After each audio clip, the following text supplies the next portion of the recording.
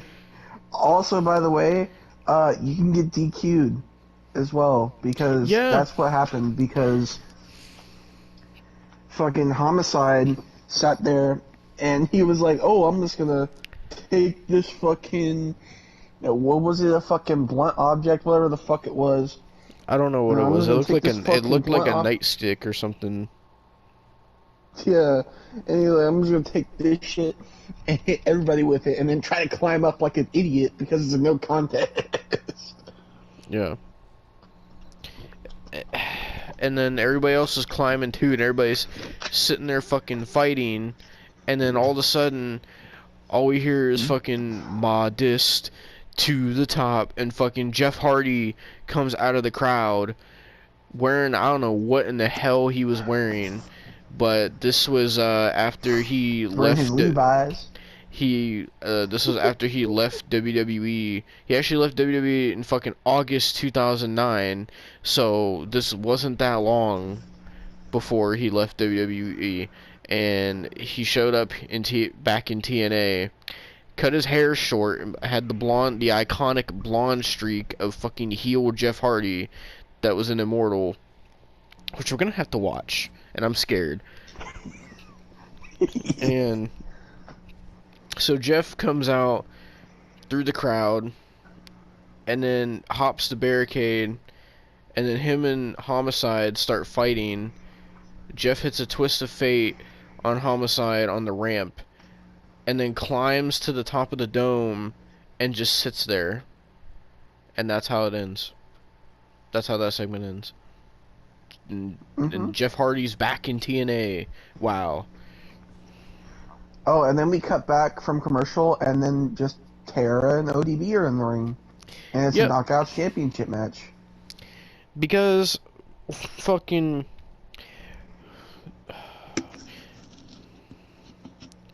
Well, don't forget, Austin, they also show fucking Sharmell and Bobby Lashley for no reason. Oh, but that's after this match. And they fucking show fucking a limo arriving, and it turns out to be Ric Flair for some fucking reason. And they show a fucking promo with Mick Foley and Christy Hemme, and I was trying so hard to scramble to get all these PNGs, and by the time I got them, the Tara and ODB match fucking ended, and when I looked at my screen, I seen ODB holding up the fucking championship, and they're like, "Oh, new champion," and I was like, "What?" Oh, but see, the thing is with that, how they fucking ended that match, you didn't see it, I guess, but ODB did a roll-up, and so she pulled up fucking, pulled down, I guess, fucking Tara's pants so much that they had to censor it. Jesus so... Christ.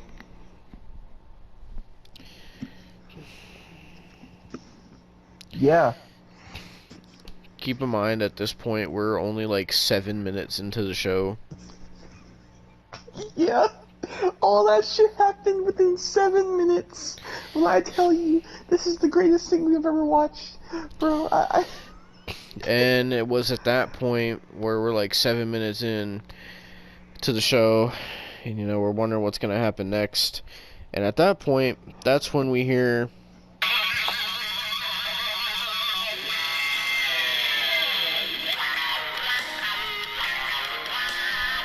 Hulk Hogan comes out, officially making his Impact debut, and this crowd was going fucking crazy for Hulk Hogan. There were so many Hulk Hogan TNA debut T-shirts in the crowd, and most of them were women, bro.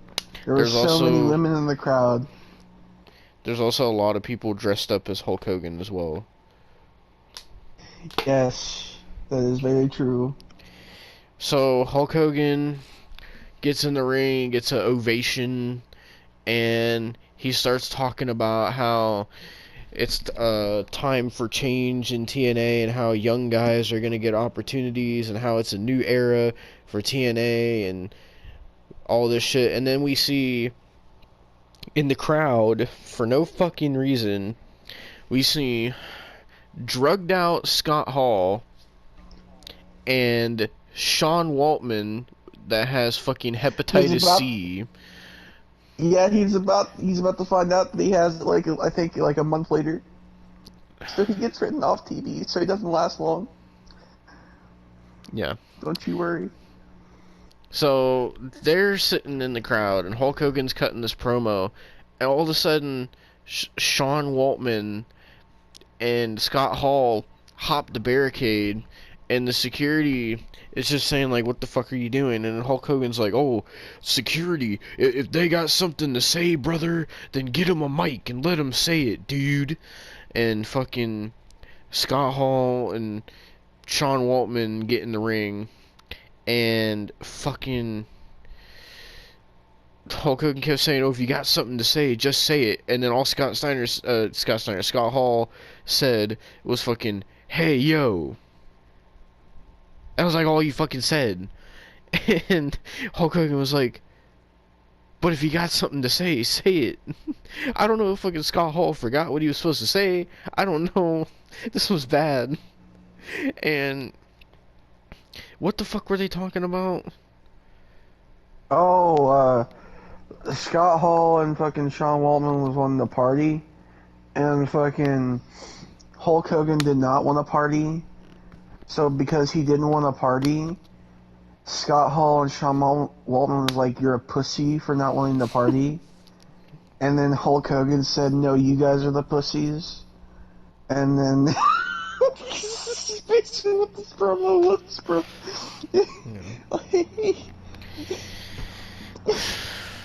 And so fucking they're going back and forth. Scott Hall also called Eric Bischoff Eazy-E as well. Yeah. So that is what I'll be referring to Eric Bischoff as from now and on at this point. So they're all sitting there going back and forth, right? And then all of a sudden, here comes Kevin Nash with his salt and pepper hair. And he comes out there, and Kevin Nash and Hulk Hogan start going at it, and Kevin Nash is like, oh, we talked on the phone, and the stuff you're saying isn't the same conversation we had, and like Hulk Hogan's talking about Dixie Carter and fucking Eric Bischoff and all this shit, and Hulk Hogan's saying, oh, fucking all the young guys are gonna get chances and all this shit, and fucking saying this lie, bro. Saying, oh, you guys are my brothers for life and all this shit. And then, but he said it's time to get serious and I need you guys to do that for me. And then fucking Eric Bischoff comes out and he has his salt and pepper hair and fucking, well, mostly gray hair to be honest, but he comes out and fucking gets in the ring and starts talking about how, oh, so now in the ring we got Eric Bischoff, Hulk Hogan, Kevin Nash, Scott Hall, and Sean Waltman. And Eric Bischoff starts saying, oh, it's been a long time since we've all been in the ring together, and brings back a lot of memories, a lot of good times, and sitting there making WCW references. And then Eric Bischoff starts talking about how everybody is gonna have to fight for their spot, and everybody's gonna have to earn their spot. And then fucking Scott Hall, Kevin Nash, and Sean Waltman just get out of the ring. And then fucking Hulk Hogan and Eric Bischoff start talking about fucking how there's going to be a lot of change coming to TNA, and that change starts tonight. And then Eric Bischoff is like, "Oh, where's the production? Where's the production? I want to know what we're doing tonight." And Austin said that screened Vince Russo. So they hand Eric Bischoff the fucking producer notes or whatever for the night, and he's like looking over, and he was like, "Oh, this is good. You get an A+ for effort." But then he was like, "Oh, as Hulk Hogan would say," and he just tears it up, and then he says, "We're gonna completely flip this show upside down." Boy, did they! Fucking, that was pretty much their fucking promo. So. Oh, I definitely want to talk about this next thing because Velvet Sky pops on screen and she's like, "Oh, we're gonna play poker now." And basically, so they're playing poker. It's don't Madison forget Rayne, also, Velvet Sky, I forgot to and Lacey Von Erich. I forgot to mention one thing real quick. As Hulk Hogan and Eric Bischoff were leaving, they fucking pan to the rafters and Sting is sitting there. I almost forgot that. Oh yeah, it's cursed. But fucking, it's Velvet Sky, Lacey Von Erich, and Madison Rayne. Which, by the way, we'll have to see Lacey Von Erich wrestle at some point. She's fucking awful. She's a disgrace to the Von Erich name. So, like, so be warned. She's fucking terrible. But and she's portrayed as fucking dumb as fuck in this group. So, because this is like the new beautiful people, because Angelina Love wasn't in the company at this time. But, oh boy, fucking. Yeah, so fucking basically they're all playing poker, and we're gonna skip a little bit over when it comes to this segment because I'm just gonna group these in. This is when Devon was just done because he threw his headset off. I screamed, "Oh my god!" when I saw this. Val Venus sits there and pops up on screen, and I was in awe. I was legitimately in awe, bro. I was as well. I couldn't believe what I was seeing. I asked why, and I got no answers. Oh, we also forgot to mention, Austin, that's even more cursed. In the fucking Hulk Hogan promo segment, they pan to the crowd, and they show fucking, not only Dixie Carter and all that in the crowd, right? No. They show Brooke Hogan and Nick Hogan in the crowd. Yeah. Hulk Hogan's family was in the crowd. This is after he killed a child too, in the mother. So. Yeah. He's like criminal. Just wonderful. He's putting. Oh, this is so fucked. Oh god. Okay. Well. Fucking.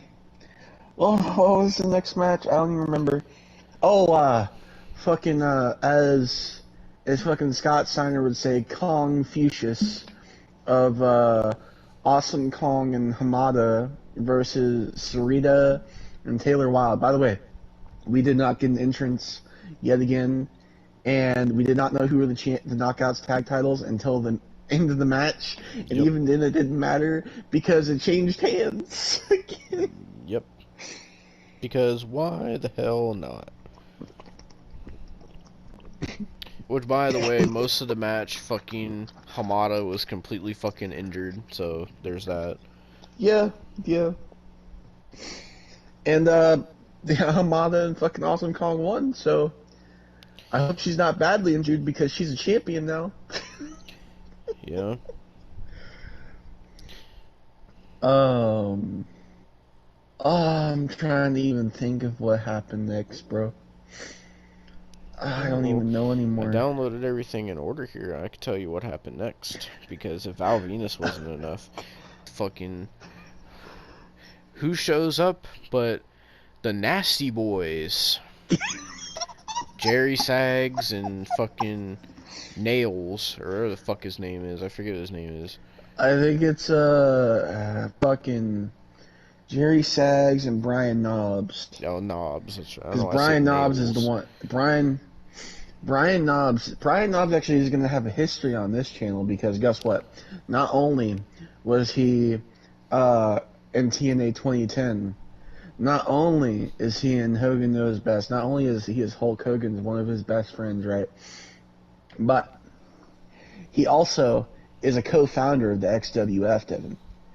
Mm-hmm. So Brian Knobs is going to be a recurring character in this. Well, it doesn't seem that likely because of this article I'm going to read you. Oh no. So, this article comes from the Sportster. So first of all, I want to say real quick, Val Venus's run didn't last long in TNA. He had 4 appearances, all in January, and then he quit.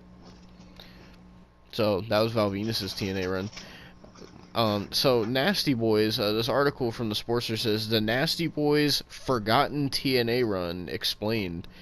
In 2010, Hulk Hogan brought his friends, the Nasty Boys, to TNA.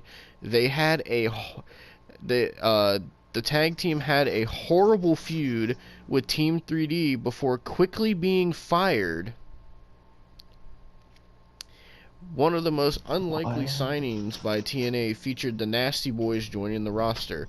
Hulk Hogan gaining power led to some of his old friends getting another shot in the industry. Brian Knobs and Jerry Sags were almost 2 decades past their prime. TNA added the controversial tag team to their tag division with the hopes of them finding some momentum for one more or getting fans to buy into nostalgia. The entire short history of Knobs and Sags in TNA is fascinating, from how they started to why they were released. A deeper look will shine a light on the forgotten run of the Nasty Boys. Why TNA signed the Nasty Boys? Hulk Hogan instantly changed the course of TNA when he joined the company and utilized his power. The Nasty Boys benefited one more time from Hogan being a close friend and believing in them. Hogan talked in interviews about viewing Sags and Knobs as the perfect opponents for Team 3D. The claims of Hogan were that he wasn't trying to help his friends out and genuinely felt TNA could make money from a dream tag team feud.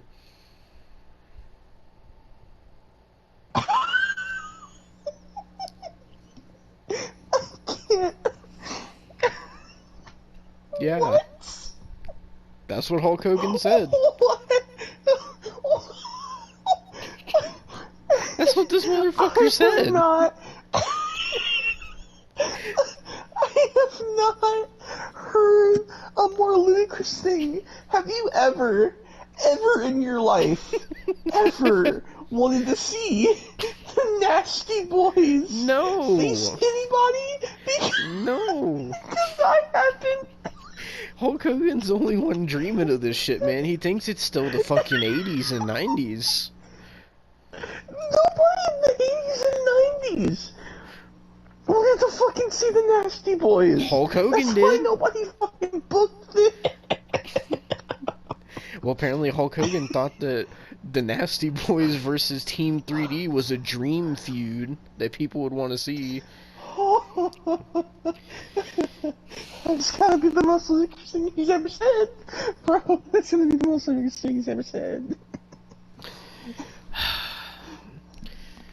Oh, there's another article I could read called 10 Ridiculous Things You Forgot Happened During TNA's Hulk Hogan Era, but I want to continue on this one.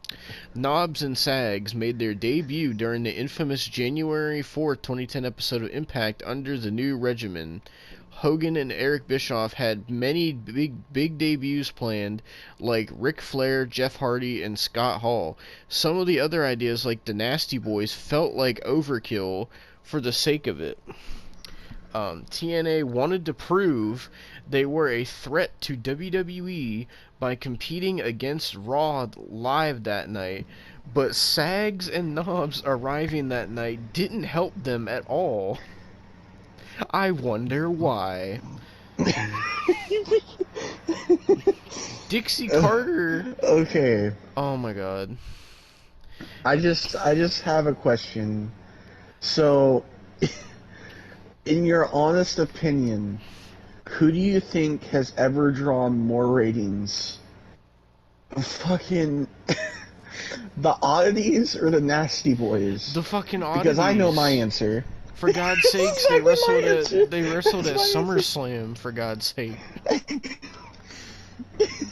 Alright, what They had about the ICP. Headbangers or the Nasty Boys? The fucking Headbangers. The Headbangers and the... All I've ever heard about the Nasty Boys is how shit they are.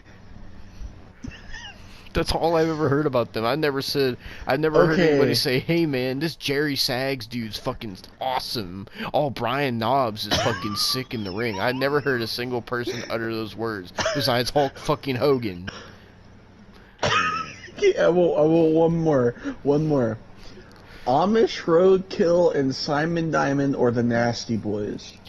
At least they were on the fucking debut episode of, or at least Roadkill was on the debut episode of WWECW. Fucking... That gives me an answer. Yeah. Anyway, Dixie Carter fully believed in Hogan and Bischoff at the time, despite skepticism from many wrestlers and a large percentage of the audience. TNA trusted Hogan's word that having a legendary team like the Nasty Boys feud with Team 3D could spark some positive results. Both teams were known for the hardcore brawling and use of weapons to add some potential on paper to sign them. The Nasty Boys had a failed run in TNA. TNA debuted the Nasty Boys by having them trash Team 3D's locker room while Bully Ray and Devon were in Japan. The program was off to a strange start, but TNA had them working closely together. You know what actually would have gave them a buzz? Oh, that's so much worse, and we're going to have to see that. You know what actually gave them a buzz, Devon? So, instead of the Nasty Boys, I know they're controversial, but you know, they brought them in at Hardcore Justice, which we'll have to talk about this year. I'm pretty sure it's in 2010. But they could have just brought in the Gangstas. Oh my god. Because they were still active at this time. And you know, they were known for their hardcore wrestling. And you know, they weren't the fucking Nasty Boys. Well, when I tell you New Jack, one of the most controversial wrestlers I've ever fucking seen, would be better than the Nasty Boys. That's fucking saying something, bro. So, more about the Nasty Boys as we continue. Jerry Sags and Brian Knobs won their first TNA match against the tag team of Kevin Nash and Eric Young to gain momentum. By the way, that's what it says here. This was to gain momentum. You gain momentum. Oh my god. Oh my god, this is the best chicken I've ever fucking made. Team 3D was hell-bent on revenge when they returned, leading to the first big match on the Against All Odds 2010 pay-per-view. The strange payoff featured another one of Hulk Hogan's friends, Jimmy Hart, returning. No. Yep. Remember, Hulk Hogan said it's not because they're his friends. That's what he said. It's not because any of these people are his friends. It's because it's the best thing to do for the business. And remember, all he talked about was putting the young guys over as well. So, Oh my fucking god. Oh my fucking god. yeah. You could see why this show was so bad, man. We have to go through an entire year of this. So, Jimmy Hart returned to help the Nasty Boys cheat Team 3D and won. They cheated Team 3D for the victory, so the Nasty Boys won.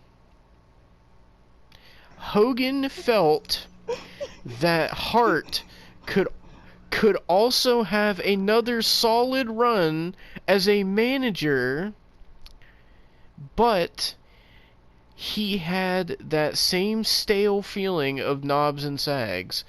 TNA booked a big rematch on television in the form of a tables match with Jesse Neal helping Team 3D even the odds to defeat the Nasty Boys. A third rubber match was booked with the twist of a 6-man tag match involving the team of the Nasty Boys and Jimmy Hart taking on Team 3D and Spike Dudley. They brought in Spike Dudley. The Nasty Boys won. No, Austin, the Nasty Boys won the embarrassing 3-minute match. Mostly meant to provide humor, is what it says. Oh my god. Team 3D stood tall at the end of the night despite defeat when Neal once again appeared to help the babyfaces deliver a post-match attack, putting Sags through a table. The Nasty Boys had a crazy ending to their run in TNA. Just get ready for this. Hulk Hogan's promise. No, I don't think I am. His promise of the Nasty Boys versus Team 3D feud being a big selling point didn't go nearly as well as he hoped. I wonder why, Hulk. Team 3D looked worse than before the program due to losing 2 out of the 3 matches to a team that was not on television for over a decade. Fans viewed Brian Knobbs, Jerry Sags, and even Jimmy Hart as lazy ways to replicate the past and give Hogan's friends more television time. However, the way that the Nasty Boys stint ended in TNA was the perfect ending no one could have predicted. TNA had a heavy presence at a corporate party run by Spike TV with many important people. Oh dear God. This gets so much worse. Oh no. Run by Spike TV with many important people present. This is so to set the stage. This was a corporate party with Spike TV executives of the network. Knobbs and Sags apparently had too many drinks and started to embarrass themselves in front of the executives. History has shown that the Nasty Boys will be impossible to contain once in that state. The officials were especially mad at how Knobbs represented the company and called for the duo to be fired. Hogan couldn't save his friends after he already went far enough getting them an opportunity most second-guessed. The Nasty Boys were fired due to the negative moments in front of the Spike TV executives after the failed Team 3D feud. And that, ladies and gentlemen, was the forgotten run of the Nasty Boys in TNA, which we're going to have to watch all of that, I hope you know. Well, we're not going to get to watch the corporate party. I would like to watch that. That sounds cursed as fuck. Mm-hmm. So, yeah. fun. Oh no. They lasted longer than Val Venus. That's sad. It's true, but it's still sad. Oh, and we didn't even talk about the other friend that they brought in as well, Bubba the Love Sponge, as well. It's because fuck my life. And you know what's funny about it is the fact that the Nasty Boys were sitting there trying to get into the backstage or whatever, and the security was blocking them, right? And Austin said, I was saying how, like, Hulk Hogan's bringing back all his friends, right? And Austin said, oh, well, if it's really Hulk Hogan's friends, then where's Bubba the Love Sponge? Lo and behold, out of the darkness walks Bubba the Love Sponge. On cue, as soon as Austin says it. Why? I ask, why? Austin? Are you there? Alright, I don't know what fucking happened to Austin. Oh, Austin's back after fucking TNA Mobile fucked him over. Anyway, Yeah. I was saying before your fucking internet crashed, I said it's funny because when the Nasty Boys came in that segment, fucking they sat there and were trying to get into the locker rooms or whatever, and I was talking about how, like, it really seems like Hulk Hogan's bringing in all these people that are his friends, and Austin said, if it's really all Hulk Hogan's friends, then where's Bubba the Love Sponge? And lo and behold, the second he says it, from the darkness, Bubba the Love Sponge emerges.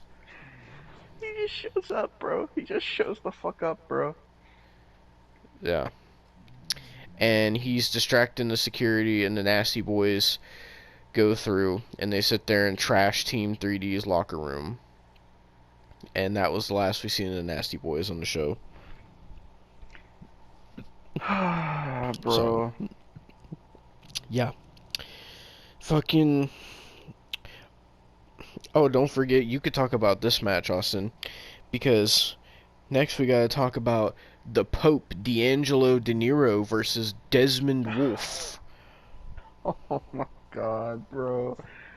By the way, if you don't know who Desmond Wolfe is, we didn't know at first, but he looked familiar to me because I was like, is that Nigel McGuinness? Lo and behold, Desmond Wolfe is Nigel McGuinness. Why they changed his name? I don't fucking know. But yeah, fucking Desmond Wolfe versus the Pope, D'Angelo De Niro, and this match was fucking trash. And they put on a clinic. They were trying to put on a clinic, and then it just suddenly ended with a roll up from the Pope, and we were just like, what the fuck? Like, Yeah, absolutely, what the fuck? What was the point? yeah. It was just so random.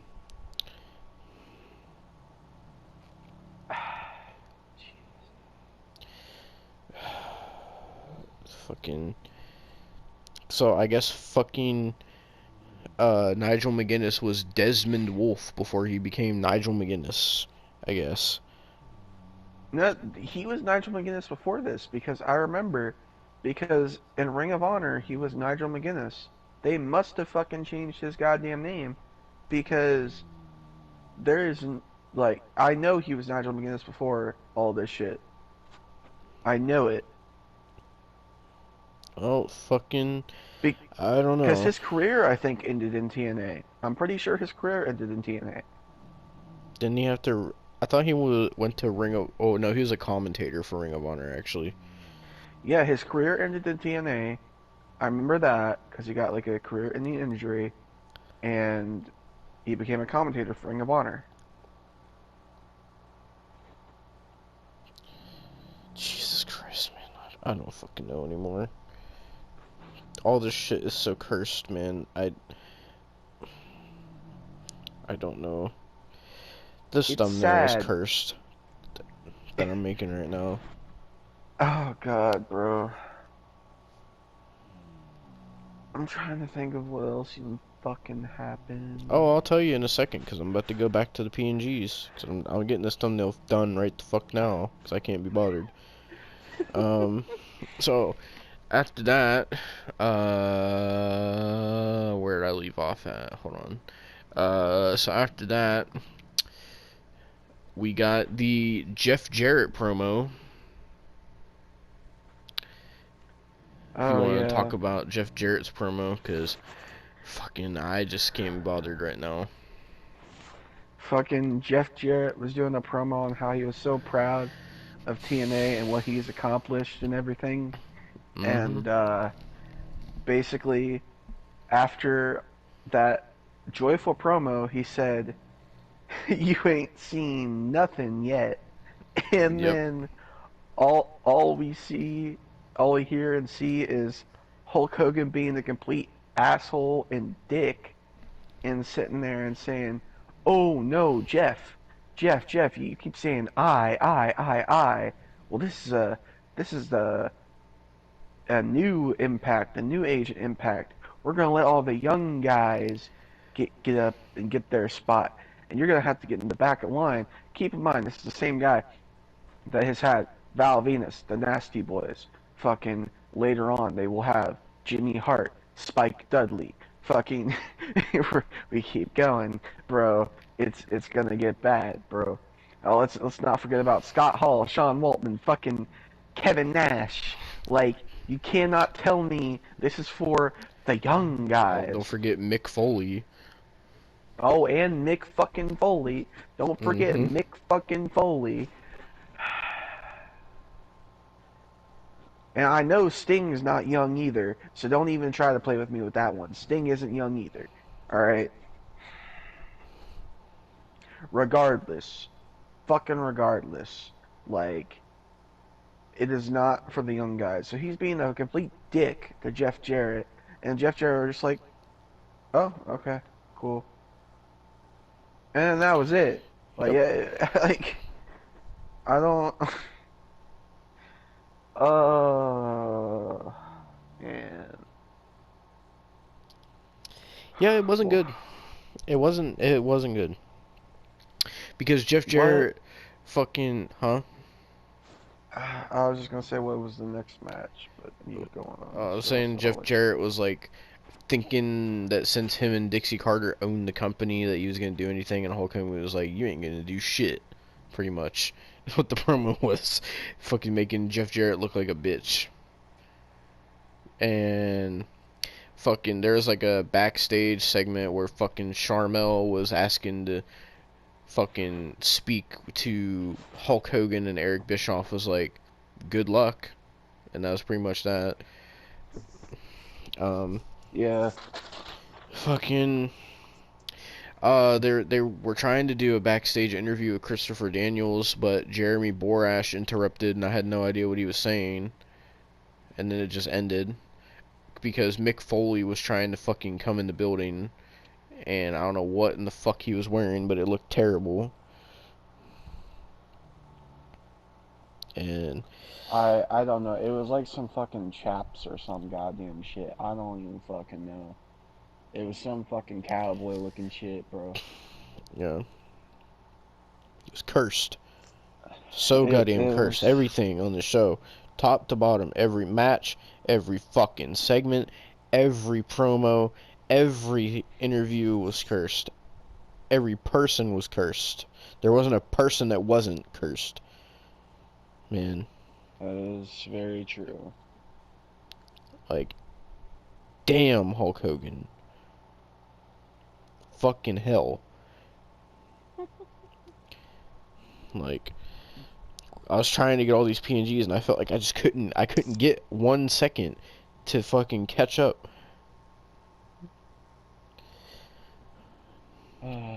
Did you get the mustard? Did I get the mustard? What mustard? You said catch up, so I made a Oh. terrible joke.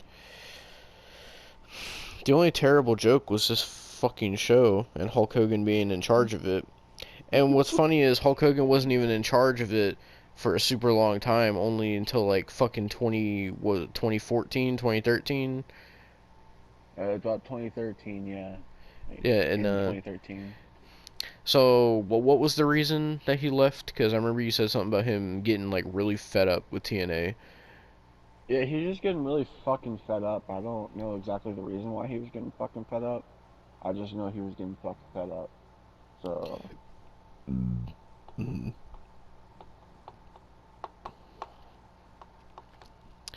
Well, I was getting fed what up was the watching next this. match? Oh, the next match. Glad you asked. It was completely out of nowhere. It was Abyss versus Samoa Joe. Oh yeah, probably like besides the main event, probably like the second best match on the card, and it wasn't long. It was like 7 minutes, and that was like a record on this show. Yeah. Samoa Joe won.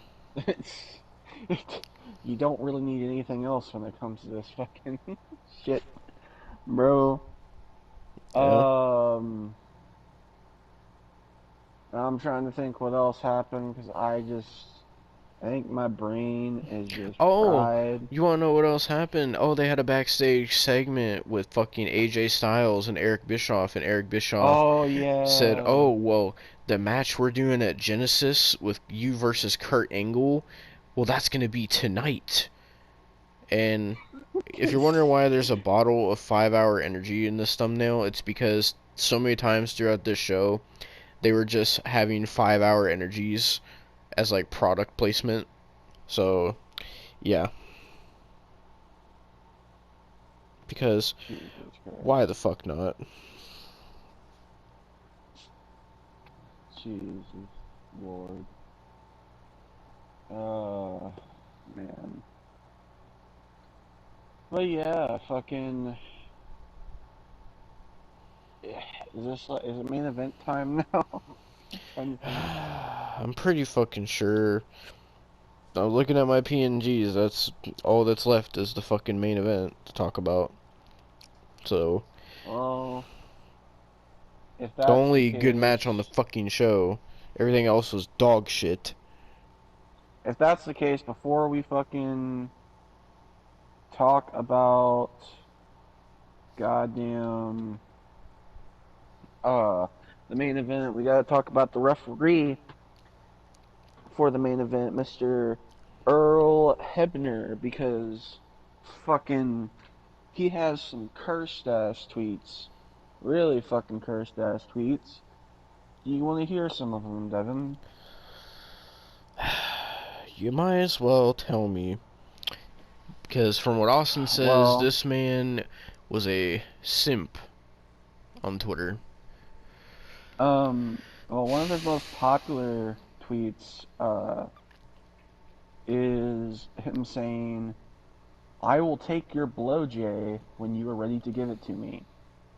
Just out of Jesus context. Christ, Uh, it gets worse.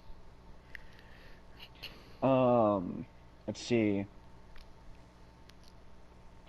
These are all like most of them are replies. These are all from like 2012 to 2014 or so. Um, what do you make a year, loser? Not not what I make. Is replying to somebody. At Velvel Holler, man. Oh my god, he replying sent to for Velvet Velvet. Sky too. Yeah, he said, "We miss you too, LVU." My god. um, This he thumbnail said, is "My extremely daughter." cursed, by the way. I almost have it done. Oh God. He said, "My daughter," at his daughter, "wants to be a TNA knockout. I'll give her a knockout. I'll punch her in the face." What the fuck, Earl Hebner? What the fuck? Why? Why would you do that, Earl? At Trent Knight 3. First of all, First of all. the grammar doesn't get better. You Didn't you say are he tweets in all stupid. caps? Not in all caps, no. Stupid. You have all your shit out of order. I guess you are brain dead, idiot. Get the fuck out of here. Oh my god. He replied to somebody and said, "No shit, dumb," and dumb is spelled D-U-M. Ass, wake up, it's 20,014.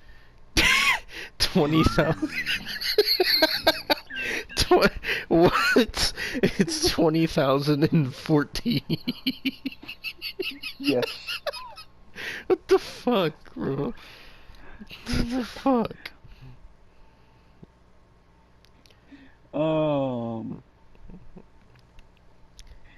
He also tweeted at MVP, "I will get even with MVP in all caps. The war has just begun. Nobody shits on me." What the fuck, bro? Oh, man. I'm trying to see what else he fucking has tweeted. Let me see. I'm trying to look at more images.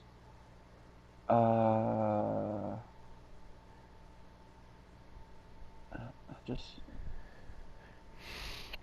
How is that? Okay, come on.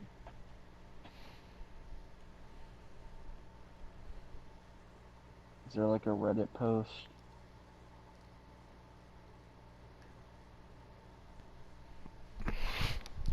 Jesus fucking Christ, man. I think there is a Reddit post. Oh no. Oh no, there is.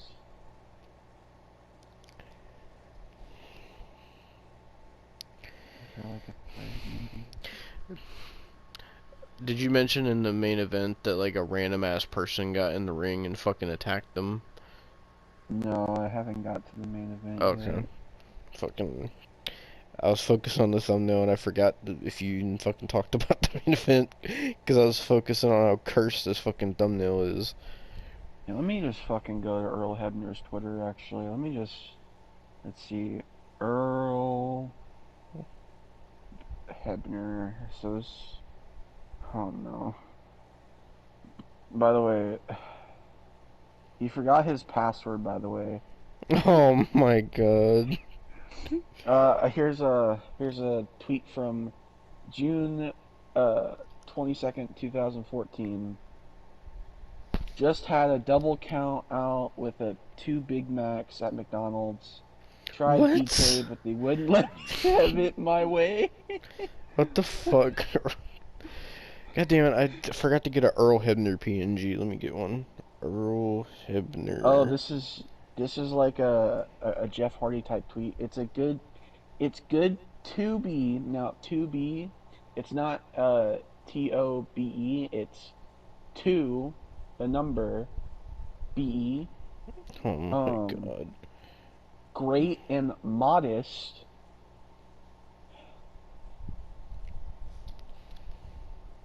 Let's see. After being fired, phone has not stopped ringing. Lots of offers, just waiting for a high bidder. It's too good to be great.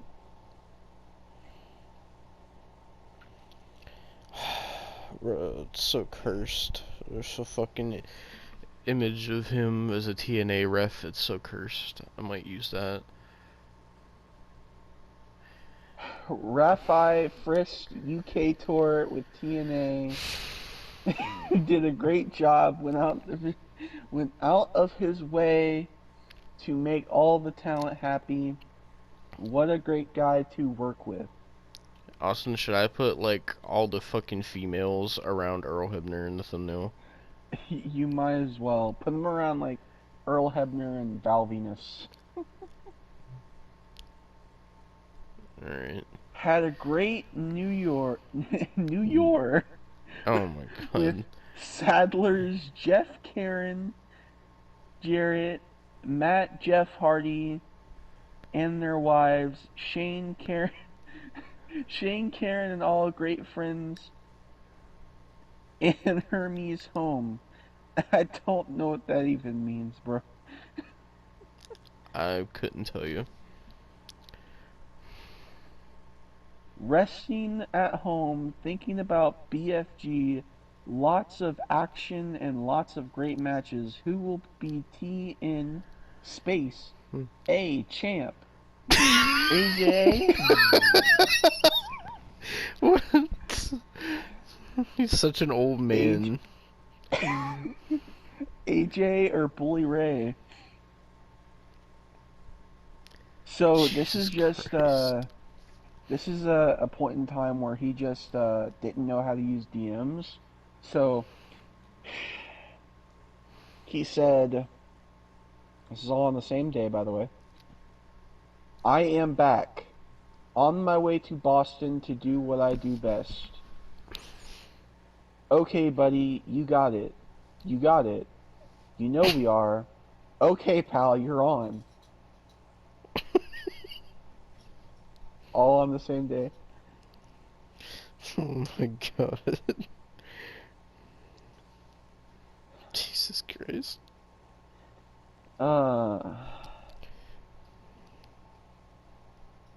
Sitting at home with ice packs on my head, Bully Ray didn't do anything wrong. That pay-per-view was great. I'm trying to find, let me see.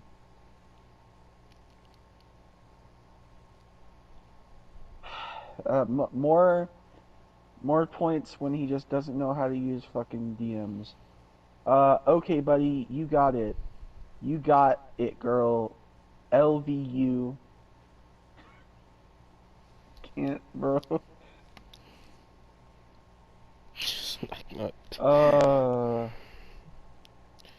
He's such a fucking old man the way he uses that, bro. Oh god, let's see. He said, see if there's any he more said cursing. the TN space A champion. He said 20,014. Getting ready for live TV great show to the number night I know The fuck? all my fans. The letter R waiting. The number 2 watch, comma, Oh the my most god. honest ref in the world show is 8 the number on Spike TV. Jesus fucking Christ, man. Oh, it gets worse. Tulsa O space K. Thanks for coming. And coming is spelt wrong. It's spelt with a U. No, Earl. Come on, man. The number 2.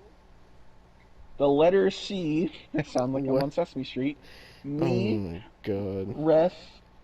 The number 2. Night. I was honest and fair. Damn. I no space am great. LV. All my fans. Period. Oh, this might be the worst, bro. I am the greatest of all times. You. the, the letter U.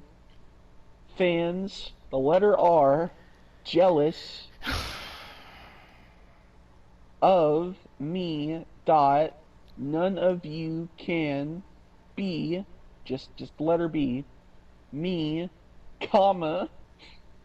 So get a life and move on with yours. Brian H. The letter U. The number 2. Jesus Christ. I'm trying to find a really cursed one. I sent you the thumbnail. Is there anybody I'm missing? Let me see real quick. The thumbnail is Not really that I fucking know cursed. of. It looks like you barely fit anybody in there. What do you mean I Oh barely my fit god. anybody in there? You see how many fucking people are in this goddamn thing? What are you talking about? I meant, it looks like you could barely even fit anybody in there anymore. Well, I meant. Earl Hebner said, oh no, I think this is the whole tangent he was on. Oh no, wait, hang on. What the fuck? Hang on. Whoever called me a chatterbox, when you get to be a superstar like me, you could chatter, walk, and talk, so you just sit on your bed and mumble, idiot. Whip my ass. You can't whip up a bowl of whipped cream, you wimpy ass. Fuck. When you whoop my ass is when pigs fly. You couldn't even beat my mom, you hoghead. He, he's not done. Your mama fears you, not me. You're nothing but a puppet on a string. If I bought you for $100, I'd only make $2 off you, if that. I don't know who he was going off on. Jesus fucking Christ.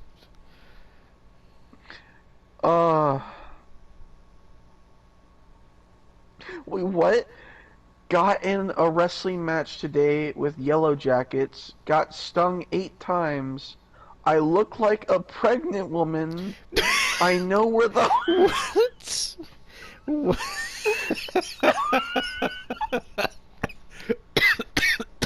What? What? What?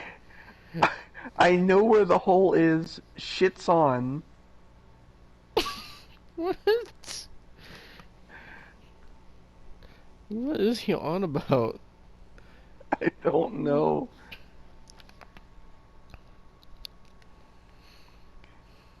Oh, God, I'm trying to see...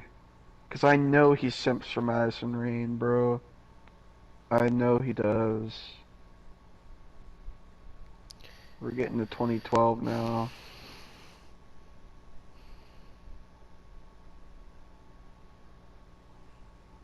Maybe if I go to his replies and see what we got here.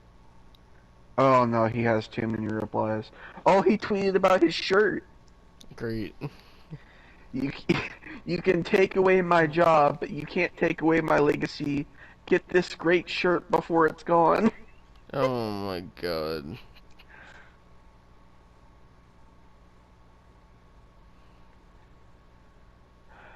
Oh my god.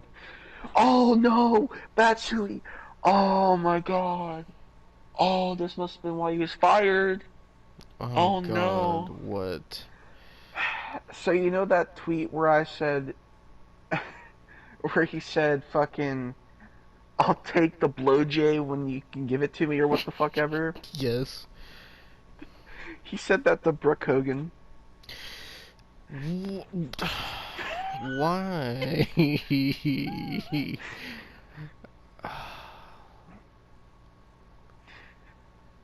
Ah, So is that why he got fired?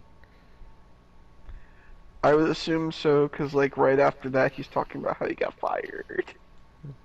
Hold on. Why did Earl Hebner get fired from TNA?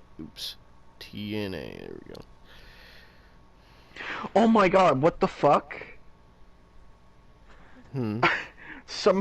Somebody said, hi, at Hurl Ebner, can you screw me for my birthday? and, and he replied and said, I don't hang with sluts. What? Can't.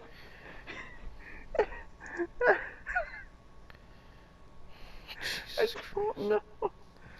Oh my god.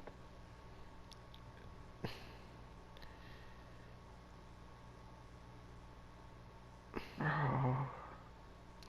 Okay, when I look it up, all that comes up is why Earl Hebner was fired from WWE. Maybe if I go to his wiki. Does he have a wiki? Yeah, he does. Wikipedia. God, he was born in 1949. Holy shit, Earl. Oh God. Alright, fucking I'm done fucking talking about Earl Hebner. Okay.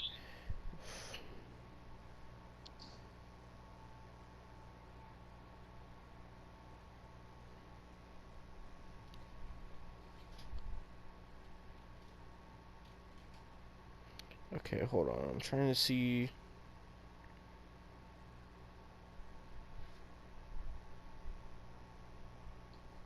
I really hope my phone doesn't die. I just plugged it up and it's still Okay. going down. His thing says in May 2012, Hebner signed a contract extension with TNA, which would keep him with the promotion through 2013. In July 2012, oh dear God, Hebner started a romance storyline with Madison Rayne, as part of which he started helping her win matches, including one for the Knockouts Women's Championship. On August 12th at Hardcore Justice, in response to this situation, Knockouts executive Brooke Hogan announced that Hebner would no longer referee the Knockouts matches. On April 17, 2014, Hebner was reinstated as a Knockouts referee when Madison Rayne defeated Velvet Sky in a street fight. On June 19, 2014, Hebner was involved in the TNA World Heavyweight Championship bout between Kenny King and Eric Young, but after King's loss, MVP fired Hebner and made him get rid of his uniform, to the disgust of his son Brian, but was reinstated by the new executive chief of... Oh my God. Jesus Christ. Okay, Hello. fucking...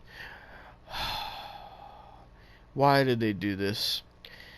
The new executive chief of wrestling operations, Kurt Angle.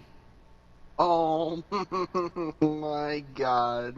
And then it says Kurt Angle fired MVP. And then it says on September 2015, it was announced that Hebner would be inducted into the TNA Hall of Fame. Then on November 2017, it was reported both Earl Hebner and his son Brian parted ways with Impact Wrestling. And that's it. Jesus Christ. Oh yeah, my internet's working again, so yay. Are you back on your PS4 now? Yeah. Jesus Christ, you sound miles better. But Yeah, fucking my phone was gonna die, so I'm glad it fucking worked. So yeah, that was the January 4th, 2010 we didn't even talk about terrible the main episode. event. Oh yeah, fucking. Well, there's so much Earl Hebner, I fucking forgot. So the main event was Kurt Angle versus AJ Styles for the TNA Championship. This match was supposed to take place at Genesis, but they decided, fuck it, we're just gonna do it tonight to pop a rating against Raw. Didn't work. And so Kurt Angle comes out first, looking all perked up, and then AJ Styles comes out, and then we had the match. It's the only good match on this show, back and forth. And Kurt Angle and AJ work really well together. They were hitting a lot of finishers, angle slams, styles clashes. And then out of nowhere, this random fucking person dressed in all black with a black ski mask gets in the ring. And this is very confusing. So this person gets in the ring and starts attacking AJ Styles, and then they try to attack Kurt Angle, and then Kurt Angle like throws them the fuck out of the ring, and AJ and Kurt just look so confused. And then they go back to wrestling, and then Ric Flair comes out for no reason and just stands there at the fucking ramp, and AJ Styles and Kurt Angle keep wrestling, and then Ric Flair just walks away. Yeah. And then we get the rest of the match where AJ hits a Styles Clash, Kurt kicks out, Kurt hits a fucking super angle slam from the top rope, AJ kicks out, has AJ in the ankle lock, AJ reverses it, hits Kurt with another Styles Clash, fucking hits him with a 450, Kurt kicks out, hits him with another 450, pins Kurt 1, 2, 3. AJ retains the Impact Championship, right? So we're thinking, oh, it's over. This is the end, right? No. Because it can't ever be the end because, we got to hear the fucking...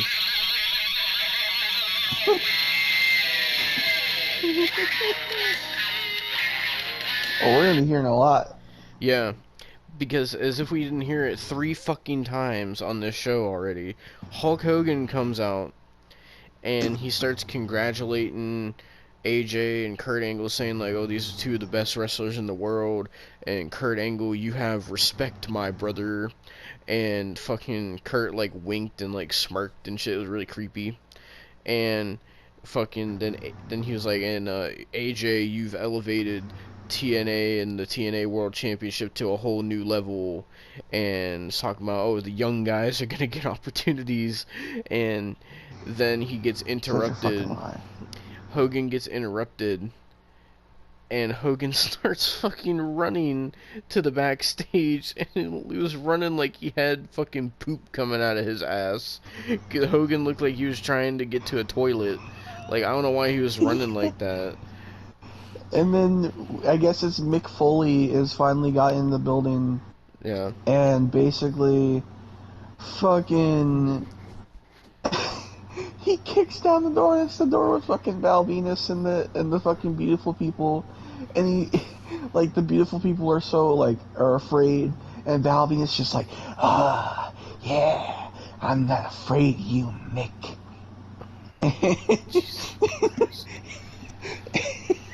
Foley is just like, I want to know where Hogan is. And Mick Foley was like incensed, bro. He was crazed. And Val Venus, I swear to you, is just like, I like your style. Down the hall and to the left.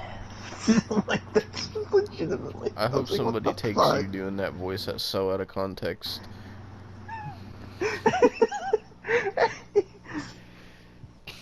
So then fucking Val Venus goes back to the fucking table with the ladies, and fucking Mick Foley charges down the hallway to Hulk Hogan's office, and he's like yelling, he's like, Hogan! And fucking Eric Bischoff is sitting in Hogan's office, and Mick Foley's like, oh, where's Hogan? And starts like going off, and Eric Bischoff tells him that he has no power, he can't do anything, and Mick Foley just has to face it, that he can't do shit in TNA, he has no power over anyone, he can't make any decisions, and that he's gonna have to be like everyone else, and he's gonna have to fight and claw to keep his job.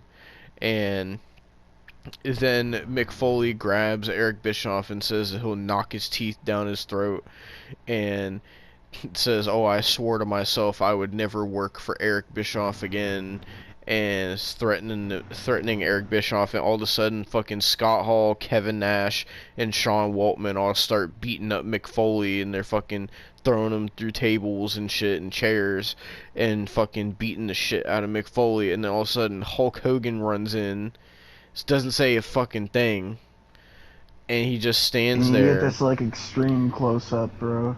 Yeah, it just closes up on Hulk Hogan's face, and then it just says TNA Impact All Rights Reserved 2010 as it zooms in on Hulk Hogan's face, and then that's how TNA goes off the air. What a fucking disaster of a show. Absolute disaster, and it's only going to get so much worse from here. This is only the beginning. This is only the beginning, man. It's like they said, fucking Jeff Jarrett or fucking whoever said it, they said, you ain't seen nothing yet.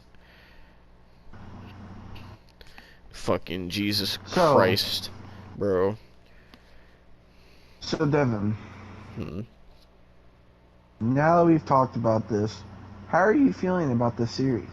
Not good. It's gonna be so terrible. Like, I feel like it's gonna be worse than WCW.